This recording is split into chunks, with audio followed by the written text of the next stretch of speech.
నీ పరిస్థితిని దేవుడు తారుమారు చేస్తాడు. ఆమేన్. నీ పరిస్థితి స్థిరంగా ఉండాలంటే నువ్వు మనుషుల వైపు కాదు చూడవలసింది. ఎవడో ఏదో చేసేస్తాడు, ఎవడో ఏదో ఇచ్చేస్తాడని వాళ్ళ మీద కాదు ఆధారపడాల్సింది.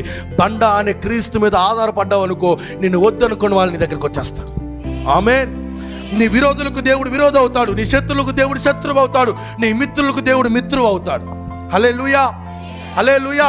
నేను అంటాను చూడండి, ఆయన ద్వారా నీకు ఆశీర్వాదం కాదు, నువ్వు ఎక్కడైతే అడుగు పెడతావో నీ ద్వారా ప్రజలు ఆశీర్వదించబడాలి. హల్లెలూయా.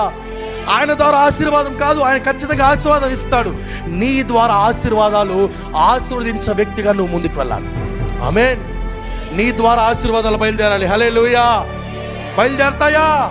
ఖచ్చితంగా బయలుదేరతాయి. ఎప్పుడు బయలుదేరతాయి అంటే క్రీస్తు అనే బండ మీద నిలబడినప్పుడు. ఆమేన్. హల్లెలూయా.